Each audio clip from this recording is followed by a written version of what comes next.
Welcome all of you. My name is Maria Kądzielska and this is Poland Daily Culture.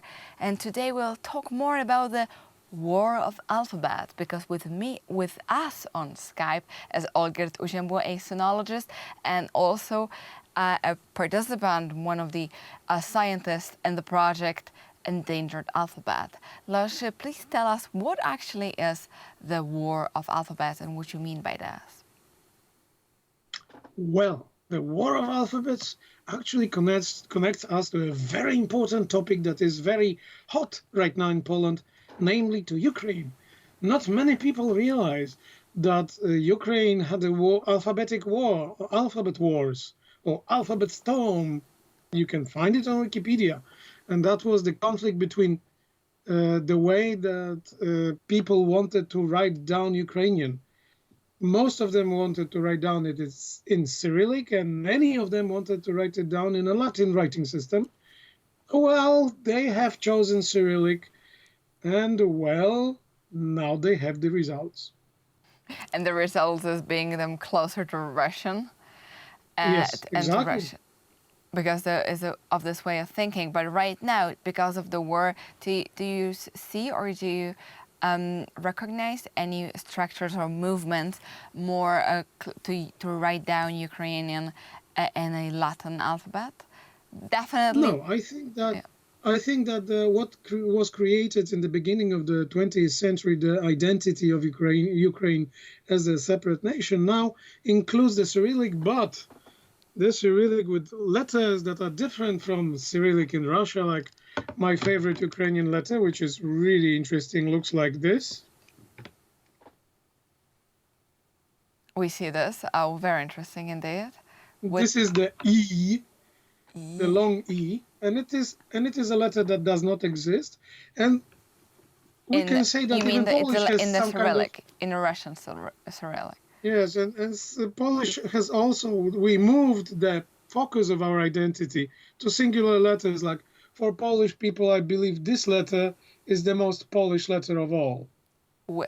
Yes. W. Because nobody understands it. and nobody can read it, so we find it, oh yeah, this is our letter. When I see a word written with this letter, I know this is a Polish word. I know the text is in Polish because there is no other alphabet that uses it.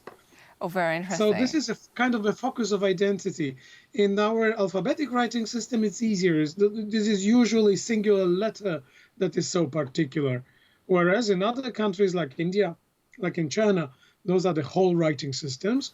And those are also words like Hindu and Urdu are actually a language that was created to unify today's Pakistan and today's India under the English rule that was called Hindustani.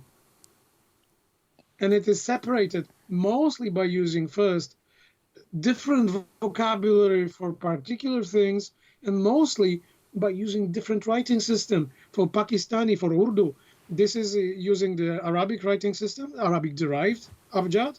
And for Hindi, it is Devanagari-based Abugida.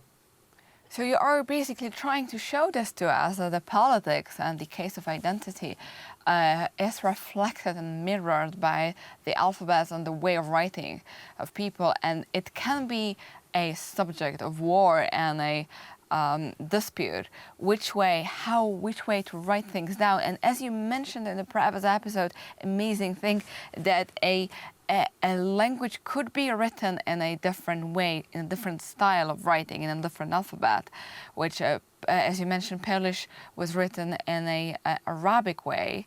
And well, I would advocate to revive it because it's having some Tatar roots. I would actually like to revive it. But look at the Mongolian. Mongolian was written in 14 different writing systems at least.